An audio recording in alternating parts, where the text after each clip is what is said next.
नमस्कार, फोकस चर्चा में आपका स्वागत है। 26 जनवरी 1950 को हमारा संविधान लागू हुआ था। आज 65 सालों बाद क्या हमारे संविधान निर्माताओं की आशाओं और आकांक्षाओं के अनुरूप खरा उतरा है? तमाम संशोधन हुए हैं सामाजिक बदलते परिवेश के साथ। क्या वो जो संशोधन हुए वो काफी थे या अभी कुछ और बदलावों की जरूरत है बदलते वक्त के साथ? इसी पर आज चर्चा करेंगे। हमारे साथ स्टूडियो में मौजूद हैं वरिष्ठ वकील सत्यपाल जैन जी, प्रोफेसर वीरेंद्र कुमार संविधान विशेषज्ञ हमारे साथ हैं, साथ ही पंजाब और हरियाणा के पूर्व एडवोकेट जनरल हरभगवान सिंह जी भी हमारे साथ हैं। जैन साहब, आप ही से इस चर्चा की शुरुआत करना चाहूंगी। जब संविधान निर्माताओं ने एक संसदीय लोकतंत्र की परिकल्पना की होगी, संविधान बना होगा, तब एक खुशहाल भारत का सपना रहा होगा। क्या उस सपने को हम किस हद तक पूरा कर पाए हैं? पूरा तो नहीं हुआ है, दिख रहा है, किस हद तक हम पूरा कर पाए हैं? देखिए, देश के स्वतंत्रता संग्राम के आंदोलन में जो आज़ादी दिलाने में बहुत बड़ा योगदान था वो स्वतंत्रता सेनानियों का था। उन्होंने देश को आज़ादी दिलाई। उसके बाद जो देश के उस समय के प्रमुख विशेषज्ञ थे, कानूनी माहिर थे, सारे देश से इकट्ठे होकर उन्होंने संविधान बनाया। इसलिए जब हम संविधान की सफलता असफलता या उसकी कमियों खामियों की तरफ हम देखते हैं तो उसमें दोनों की अपेक्षाएं क्या थी, दोनों की आशाएं आकांक्षाएं क्या थी, उसका हमको विश्लेषण करना पड़ेगा। जहाँ तक स्वतंत्रता सेनानियों का संबंध था, उन्होंने मैं कई बार कहा करता हूँ कि आप इस संविधान का अगर विश्लेषण करना हो तो लौट जाइए जब शहीद भगत सिंह फांसी के फंदे को चूमकर गले में डाल रहे थे, झांसी की रानी अपनी शहादत दे रही थी, चंद्रशेखर ने अंग्रेज उनको पकड़ ना लें स्वयं को गोली मारकर अंतिम गोली से अपना शहादत दी थी। उनकी आंखों में आंखें डालकर देखिए कि उन्होंने किस भारत का सपना उस समय देखा था। एक कल्पना वो है। दूसरा, जो संविधान विशेषज्ञ थे उनके सामने इन देश की आशाएं आकांक्षाएं भी थी और कानूनी ढांचा ऐसा कैसा बने जिसके कारण ये देश लोकतंत्र आगे चल सके। उन दोनों को जब मिलाकर हम देखते हैं तो दो तीन बातें हमें बिल्कुल स्पष्ट नजर आती हैं। पहली बात, जो आकांक्षाओं आशाओं के साथ देश के स्वतंत्रता सेनानियों ने लाखों करोड़ों की तादाद में कुर्बानियां दिए थे, बलिदान दिए थे, शायद आज कोई भी व्यक्ति ये बात कहने की स्थिति में नहीं होगा कि ऐसे भारत को हम साकार करने में सफल रहे हैं। बहुत कुछ करना भी बाकी है। जहां तक कानूनी हालात और बिगड़े हैं। देखिए, कुछ स्थिति में हालात सुधरे भी हैं और कुछ हालात बिगड़े भी हैं। जैसे आम आदमी में और बड़े आदमी में, गरीब में और अमीर में अंतर बहुत बड़ा है। और जबकि संविधान जो है वो सभी में समानता की बात करता है, समानता बराबरी की बात करता है और बराबरी का हक मिला भी हुआ है। समानता की बात हमने की है। जहां तक अगर आप इसका, जिसे हम अंग्रेजी में एकेडमिक वैल्यू बोलते हैं, एकेडमिक दृष्टि से देखा जाए तो इक्वालिटी का हक भी है, बराबरी का हक भी है, सबको नौकरी का हक भी है, बोलने का हक भी है। लेकिन व्यवहार में अगर देखा जाए तो कहीं ना कहीं बहुत खामियां कमियां नजर आती हैं। और मैं समझता हूं कि इस देश में संसदीय लोकतंत्र, समाज की एकता अखंडता, देश की प्रभुसत्ता, आम आदमी का विकास, इन विषयों पर जो एक राजनीति से ऊपर उठकर चर्चा होनी चाहिए थी, राजनीति से ऊपर उठकर देश के सर्वांगीण विकास के लिए जो बहस होनी चाहिए थी, जो निर्णय होने चाहिए थे, मुझे लगता है व्यक्तिगत तौर पर वो उस स्तर पर नहीं हो पाए जिस स्तर पर हो सकते थे।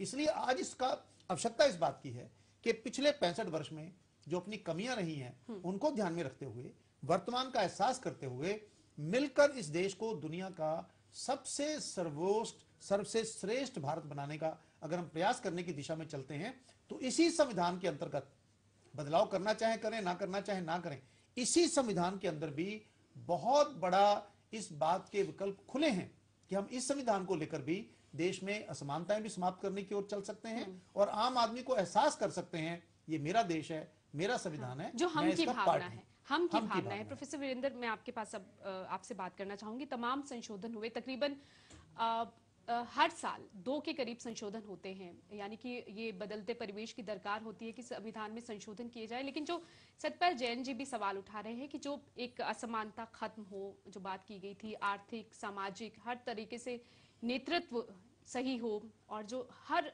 तबके का विकास वो हो नहीं पाया। तो जो जितने बदलाव अभी तक हुए हैं, क्या वो सामाजिक आर्थिक पहलू की दृष्टि से जो बदलावों, जिन चीजों को सामने रखकर बदलाव किए गए थे, क्या उन्हें पूरा कर पाए हैं या कुछ और संविधान में बदलाव लाकर उस असमानता को दूर किया जा सकता है? देखिए, इस विषय में जो संविधान हमने अपने आप को दिया 1950 में, अगर वो स्टार्टिंग पॉइंट लेकर के हम वहाँ से चलें जी। और उस संविधान का जो चेहरा है, फेस है, असेंस भी है, वो आपको प्रियम्बल में स्पष्ट नजर आता है। और आज भी इतने सालों के बाद उस चेहरे में क्या कुछ छिपा है, क्या हम उसको कार्यान्वित कर पाए हैं या नहीं कर पाए, उसमें हमेशा एक असमानता सी रही है और स्वाभाविक है। और यही कारण था कि संविधानवेत्ताओं ने जब इस संविधान की चर्चा भी की और इस संविधान की रचना भी की, तो उन्होंने अमेंडमेंट का प्रोविजन इसमें रखा। और उस अमेंडमेंट के प्रोविजन का यही था कि वो ये नहीं कहना चाहते थे कि जो हमने सार्थक किया अभी तक वो आने वाले सभी समय के लिए वैसा ही रहेगा। ऐसा नहीं था। तो इसलिए उन्होंने इस विषय में कि इसको परिवर्तन भी किया जा सकता है समय के अनुसार, क्योंकि समाज परिवर्तित होता रहेगा और उस परिवर्तन के साथ हमारी आकांक्षाएं, हमारी आवश्यकताएं, अपेक्षाएं वो भी बदलती रहेंगी। तो उसके अनुसार संवैधानिक फॉर्मल तरीके से हम कहोगे कि लगभग 100 के लगभग हमने परिवर्तन किए, परंतु उससे कहीं अधिक परिवर्तन जो जरूरी हैं और होते रहे हैं, वो इनफॉर्मल तरीके से through the interpretation of the constitution, जी, जो कोर्ट ने व्याख्या की। और वो व्याख्या जरूरी है, क्योंकि संविधान ने ही ये जो रिस्पॉन्सिबिलिटी है, जो ये दायित्व है, ये जुडिशरी के ऊपर उन्होंने रखा है। Article 141, the law declared by the supreme court shall be binding on all the courts in India. जब आप ये इस दिशा में देखते हैं तो 100 परिवर्तन की बजाय पता नहीं कितने असंख्य परिवर्तन हुए हैं। परंतु उन असंख्य परिवर्तनों को हम कार्यान्वित नहीं कर पाए। ठीक। उसका एक मूल कारण ये है कि इनफॉर्मल अमेंडमेंट करने से provision of the constitution remain the same, but its operation has undergone a change that became invisible. उसको इनविजिबल को विजिबल बनाने के लिए जो कार्य हमारी पार्लियामेंट ने करना था वो नहीं कर पाए। उसकी वजह से जो रूल ऑफ लॉ जो आज के डेमोक्रेटिक सेटअप में सबसे अहम विचार है, वो कार्यान्वित नहीं कर पाते। ठीक। उससे अलग अलग आवाजें, अलग अलग, क्योंकि वो अदृश्य है जो इंटरप्रिटेशन। और उसके बावजूद इतने साल हो गए हैं, कुछ एक परिवर्तन जो बहुत अहम है। हमने कहा कि हमको वोट करने का मताधिकार है। हम उस मताधिकार को कैसे प्रयोग कर पाएंगे? वो तब कर पाएंगे जब हमें जिस व्यक्ति के बारे में जिस व्यक्ति को हम अपना वोट देना चाहते हैं, हम उसके बारे में पता तो हो हमें। तो उसके लिए पार्लियामेंट और जुडिशरी में ऐसे लगता है जैसे मतभेद हो गया है। टकराव हो गया है। ये सिर्फ एक पॉइंट पर नहीं, बहुत बार हुआ है जब कार्यपालिका और न्यायपालिका और विधायिका में टकराव देखा गया है। पर ये टकराव, हालांकि जब संविधान का जो मूल स्वरूप है वहां इनसे बचाव रखा गया था, वहां ये था कि कोई भी किसी की शक्तियों के बीच अतिक्रमण नहीं करेगा, वहां स्पष्ट व्याख्या की गई थी। लेकिन उसके बावजूद ये टकराव की स्थिति आखिर क्यों बनती रही? ये टकराव की स्थिति इसलिए बनती रही कि जो मूल विचार व्याख्या करते समय संविधान की व्याख्या करेंगे, कि संविधान की व्याख्या का दायित्व तो कोर्ट को है। उन्होंने बतलाया है कि संविधान क्या कहता है। तभी हम कहते हैं कि आज के संविधान की परिभाषा क्या है। ये नहीं कि जो इन पृष्ठों में छपा हुआ है, इसकी वर्किंग डेफिनेशन वो ये है कि संविधान वो है जो सुप्रीम कोर्ट कहती है कि ये है, जिस तरीके से व्याख्या क्योंकि दायित्व उनके ऊपर है। पर उस दायित्व को जब उन्होंने इस दायित्व को निभाया परंतु उसको कार्यान्वित नहीं कर पाए। कार्यान्वित करने के लिए आपको पार्लियामेंट नहीं जाना पड़ेगा। पार्लियामेंट ने अभी तक जितनी भी अमेंडमेंट्स हुई हैं लगभग मुझे अभी तक समझ में नहीं आया कि मैं एक निश्चय पूर्वक ये कह सकूं कि ये सुप्रीम कोर्ट ने कहा और आपने उसके बारे में संविधान में जाकर के आपने विधान जाकर के उसमें चर्चा की और चर्चा के मुताबिक आपने उसको ढाला। ऐसा कोई हुआ नहीं है। तो इससे ये हो गया कि एक जो जिसको टकराव कहते हैं वो टकराव ज्यों का त्यों बना रहा, जो होना नहीं चाहिए वो अभी भी चल रहा है, क्योंकि जो कमिटमेंट है अब बेसिकली एक दायित्व जो सुप्रीम कोर्ट ने जो इस टकराव को दूर करने के लिए किया, doctrine of basic structure of the constitution, ये एक बहुत अहम प्रिंसिपल सुप्रीम कोर्ट ने डेवलप किया। पर इस प्रिंसिपल की व्याख्या तो कर दी, अब इस व्याख्या को कार्यान्वित करने के लिए लेजिस्लेचर को बहुत कुछ काम करना पड़ता। वो काम सारा का सारा अधूरा है।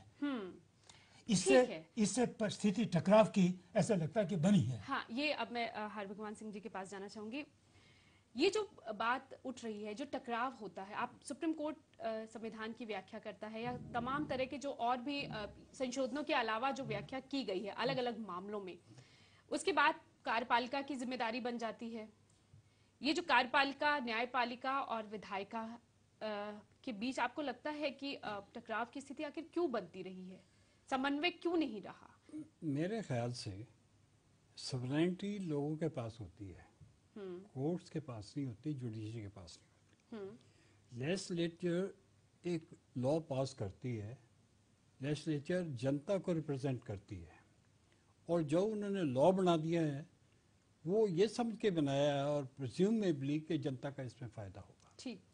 अगर किसी अच्छे लॉ को जो कि इगैलिटेरियन सोसाइटी को प्रमोट करता हो उसको एनल कर दिया जाए by the courts on some technical और हाइपर टेक्निकल पॉइंट, मेरे ख्याल से वो कॉन्स्टिट्यूशन इजाज़त नहीं देता।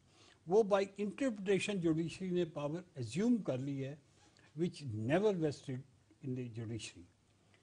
एक अलग-अलग पावर्स थी लेजिस्लेशन की, पार्लियामेंट को थी, गवर्नमेंट को रन करने की एग्जेक्टिव पावर थी, जुडिशरी को इंटरप्रिटेशन की थी। लेकिन वो इंटरप्रिटेशन अगर 141 में इस हद तक चली जाए कि जो इतनी वेलफेयर चीज़ें बनाई जाए उसमें कुछ इतना दखल दे दिया जाए कि वो कामयाबी ना हो सके, रुकावटें आ जाए, रुकावट डल जाएं, वो मेरा ख्याल है इंटेंशन जिन लोगों ने कॉन्स्टिट्यूशन को बनाया है, दे वर ग्रेट पीपल। हिंदुस्तान की हर एक पार्टी के बड़े बड़े लोग थे और कॉन्स्टिट्यूएंट असेंबली फॉर्चुनेटली ऐसी थी कि हर पॉइंट ऑफ व्यू को रिप्रेजेंट किया। पंडित जी थे, सरदार पटेल थे, मुखर्जी थे, अम्बेडकर थे, कितने बड़े बड़े लोगों थे। उसमें जो मेरे ख्याल से जो दखल अंदाजी जुडिशरी की तरफ हुई है उससे थोड़ा सा मुल्क की तरक्की में बाधा पड़ी है। केशवानंदन भारती केस डिसाइड कर दिया उन्होंने पावर लेजिस्लेचर की लिमिट कर दी। वो मेरा ख्याल है ओरिजिनल इंटेंशन लॉ मेकर्स की नहीं थी कि वो उस चीज़ को इस हद तक लिमिट कर दें कि वो कोई चीज़ लाना चाहते हैं लोगों के फ़ायदे के लिए, गरीब लोगों के ऊपर लाने के लिए या किसी पर्पज़ के लिए वो उसको इस तरह शंकरी प्रसाद केस में ऐसा ही हुआ है। तो मैं ये समझता हूँ कि ओरिजिनल जो ढांचा कॉन्स्टिट्यूशन का था, it envisaged a flexible constitution, it is no more a flexible. लेकिन जिस तरह से संसद काम कर रही है, कई मामले ऐसे आए जिसमें कोर्ट ने दखल दिया है। सरकार को कई मामलों में अब पिछले कुछ साल देखें तो कई बार कोर्ट ने दखल देकर सरकार को बताया कि आप ये करिए, ये ना करिए। यहाँ आपको नहीं लगता कि सरकारें जो रही हैं वो शायद कहीं ना कहीं अपना दायित्व भूल रही थी, इस वजह से न्यायपालिका को दखल देना पड़ा? कई जगह ये ठीक भी हो सकता है, लेकिन आमतौर पर ऐसा होता है कि जो पार्लियामेंट की असेंबली बनती है लोगों की रिप्रेजेंटेटिव होती है। ये समझना चाहिए कि लोग ये चाहते हैं, इनको इलेक्ट किया है। हाँ। अगर उनमें कोई चीज़ आ जाए और उसको टेक्निकल या हाइपर टेक्निकल पॉइंट पे रद्द कर दिया जाए तो मेरे ख्याल से ये मुल्क की तरक्की में रुकावट पड़ती है। सवाल यही है जैन साहब कि जिस संसदीय लोकतंत्र की परिकल्पना की गई थी, क्या आज की संसद उसी दिशा में जा रही है? क्योंकि बार बार जिस तरह से कोर्ट ने तमाम मामलों में दखल दिया है और सरकार को फटकार तक लगाई है, ये चीजें देखने को मिली हैं। देखिए, जब संविधान बनाया गया था, तीनों संस्थाओं को, न्यायपालिका, कार्यपालिका और विधायिका, तीनों के अंदर अपनी अपनी शक्तियों का वितरण किया गया था। मैं चौधरी साहब की इस बात से सहमत नहीं हूं कि क्योंकि विधायिका जो चुने गए हैं 5 साल के लिए, उनको पूरा अधिकार है वो जो मर्जी करें। लोगों ने 5 साल के लिए आपको चुन के दिया है, आपसे अपेक्षा की है कि आप राष्ट्र के हित को, संविधान के हित को, देश के हित को रखकर काम करेंगे। लेकिन 5 साल आप उसी दृष्टि से काम कर रहे हैं, ये आवश्यक नहीं है। इस देश के अंदर बहुत सारी ऐसी उदाहरणें हैं जब सत्ता में बैठे लोगों ने सिर्फ अपनी सत्ता को बनाए रखने के लिए संविधान का दुरुपयोग करने का प्रयास किया, संविधान के संशोधन का प्रयास और किया। उस वक्त न्यायपालिका को दखल देना पड़ेगा। मैं राजनीति की बात बिल्कुल नहीं करना चाहता, लेकिन अगर कोई देश में इस स्थिति में आपात स्थिति लगी और आपात स्थिति में संसद का कार्यकाल जो बेसिक स्ट्रक्चर था 5 साल से बढ़ाकर 6 साल किया गया, तो वो इसलिए नहीं किया गया था कि कोई देश का हित था, बल्कि इसलिए किया गया कि जो लोग सत्ता में बैठे थे उनको लग रहा था कि अगर लोकसभा का चुनाव हो जाएगा तो हम जीत नहीं पाएंगे। आपात स्थिति इसलिए नहीं लगी थी कि देश में आपात स्थिति लगने के लायक स्थिति पैदा हो गई थी, वो इसलिए लगी थी कि कुछ लोगों को लग रहा था कि अब हमारी सत्ता जाने वाली है। मैं इसलिए 2G स्पेक्ट्रम, कोल स्कैम, मैं बिल्कुल कोई राजनीतिक पार्टी की बात नहीं कर रहा। अगर लालू का चारा घोटाला, सुप्रीम कोर्ट को क्या कारण है कि जो काम सरकार को करने चाहिए थे वो कचहरियों को करवाने पड़े, कचहरियों को मॉनिटर करने पड़े। आज भी गंगा सफाई का मामला सुप्रीम कोर्ट को मॉनिटर करना पड़ रहा है। आज भी बहुत सारी चीजें जिसको सुप्रीम कोर्ट को मॉनिटर करनी पड़ रही है। मैं इस बात के पक्ष में हूं कि न्यायपालिका, कार्यपालिका और विधायिका को अपने अपने काम में स्वतंत्र होना चाहिए, लेकिन अगर कोई एक सिस्टम फेल होता है तो फिर उसको बचाने के लिए बैलेंस तो यही होता है ना, दूसरा सिस्टम आगे आए। दुर्भाग्य से इस देश में टकराव की स्थिति भी तो तभी बन जाती है टकराव ना, की स्थिति, न्यायपालिका और कार्यपालिका में टकराव की स्थिति भी तभी बनी। टकराव की स्थिति एक ने काम किया और उस पर दूसरे ने दखल दिया कि ये ठीक नहीं है। टकराव की स्थिति तब बनती है जब तीनों में से किसी भी क्षेत्र में बैठे लोग उस विषय को संविधान का, देश का विषय न बनाकर अपने व्यक्तिगत बनाना चाहते हैं। हाँ। जब आपको लगता है कि मैं मंत्री हूं, मैं प्रधानमंत्री हूं, मैं जो चाहूंगा करूंगा, कार्यपालिका कौन होती है रोकने वाली, और न्यायपालिका को लगता है कि नहीं हम फाइनल अथॉरिटी हैं, हम जो निर्णय करना चाहे हम करेंगे। ये अपेक्षा संविधान की तीनों से नहीं थी। समन्वय तब होता है जब व्यक्तिगत हितों के टकराव नहीं होते, राजनीतिक हितों के टकराव नहीं होते।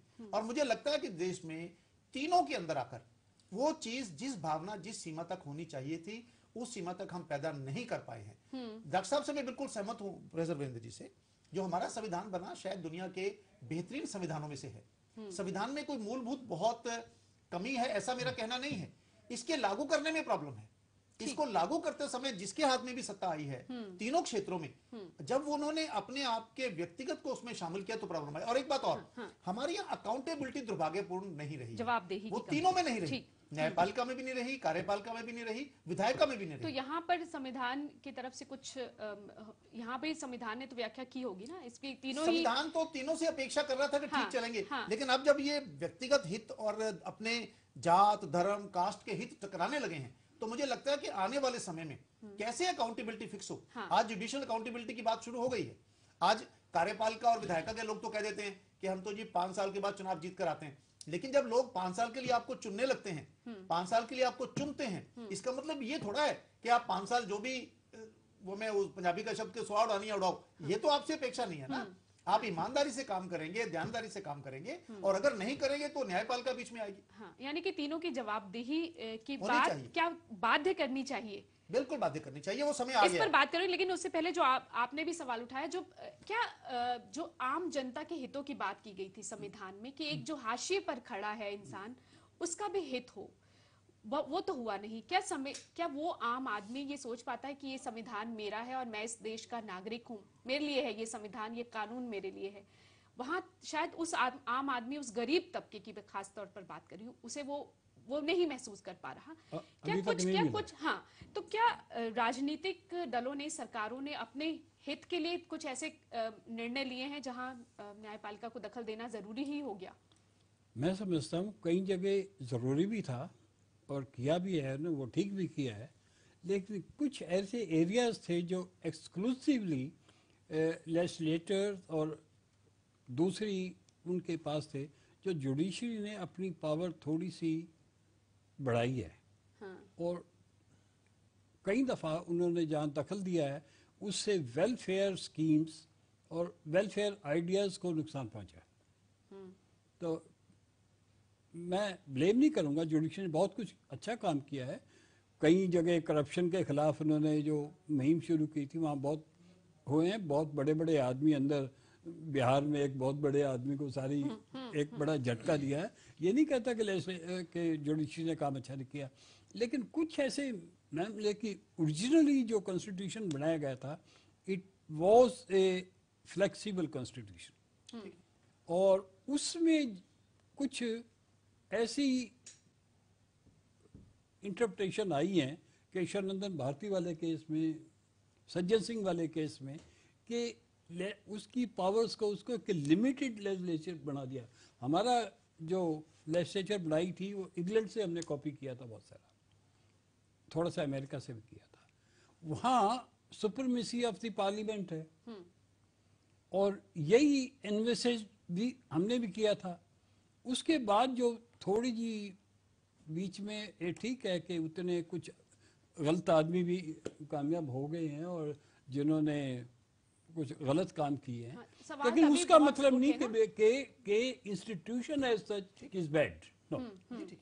ठीक। अच्छा, एक जो बात उठी है कि जवाबदेही होनी चाहिए तीनों की ही, हाँ, ताकि जो एक आम लोगों का जो है वो हित हो सके, भला हो सके, पूरा समाज का हर वर्ग जो है वो उसकी तरक्की हो सके। एक आम आदमी आज, न्यायपालिका से उसकी उम्मीदें कम हुई हैं, सालों केस जो है लटकते रहते हैं, जो जवाबदेही की बात कही जाती है। आपको लगता है कि उस दिशा में अब संविधान में कुछ संशोधन कर कुछ होना चाहिए? मैं समझता हूँ कि जज पब्लिक रेशो बहुत कम है। इंग्लैंड से, अमेरिका से मुकाबला कीजिए, आज ऐसे एग्स हैं जो 20 और 25 साल से पेंडिंग है हाई कोर्ट। हाँ। लोअर कोर्ट्स की उन्होंने तादाद बढ़ा दी है, तकरीबन जल्दी फैसले और तो एक आम आदमी न्याय की उम्मीद कैसे कर सकता है? हाँ, इसलिए इसके लिए कोई ऐसा नहीं कि हमारे पास मटेरियल नहीं है। Why confine the high court, 60 आदमी से ज़्यादा नहीं होंगे, क्यों नहीं 160 हो सकते? ऐसी टैलेंट की कमी नहीं है। यहाँ बदलाव की ज़रूरत है। हाँ, यहाँ बदलाव की ज़रूरत है।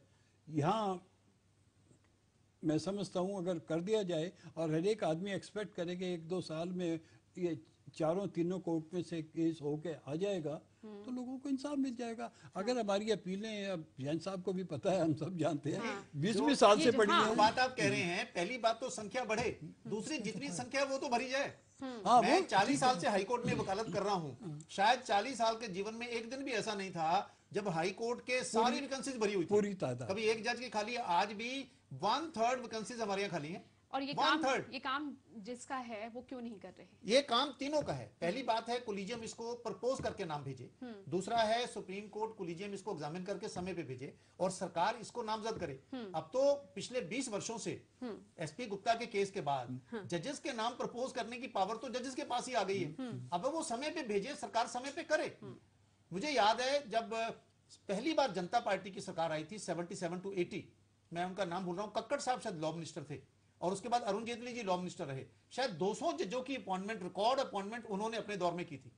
आज समय आ गया है जब ये तहिया करें, एग्जीक्यूटिव भी, जुडिशरी भी और सभी लोग मिलकर, कि हम 6 महीने के अंदर अंदर हाई कोर्ट और सुप्रीम कोर्ट में एक भी वैकेंसी नहीं रहने देंगे, सारी भर देंगे, तब भी मुझे लगता है बहुत सारा काम हो सकता है। हाँ, उससे एक आम आदमी का विश्वास बढ़ेगा, व्यवस्था में विश्वास बढ़ेगा और एक आम आदमी को जो जिस तरीके से न्याय सुलभ होना चाहिए, मिलना चाहिए, वो मिलेगा। 2 करोड़ केस, जहां तक मेरी जानकारी है इस समय हिंदुस्तान की अदालतों में 2 करोड़ लगभग 40 लाख के करीब हिंदुस्तान की सुप्रीम कोर्ट, हाई कोर्ट, सभी कचहरियों में मिलाकर 2.5 करोड़ डिस्प्यूट, मतलब ये कि कम से कम 8-10 करोड़ लोग किसी न किसी झगड़े में इन्वॉल्व हैं, क्योंकि हर केस में बहुत से मामले ऐसे देखे गए हैं कि पिता जो है वो केस लड़े होते हैं, फिर बेटा, और उसके बाद आगे वो कर्जदार हो जाते हैं। मैं आज अगर चिट्ठी लिखता हूं किसी क्लाइंट को, चौधरी साहब के साथ भी होता है, जिसका केस 20 साल पहले डाला था, उसकी मृत्यु होगी, आगे उसके पुत्र की मृत्यु होगी, कई बार उनके बच्चे पूछने आते हैं कौन सा केस है जी, हमें तो पता नहीं जी किसने डाला था जी,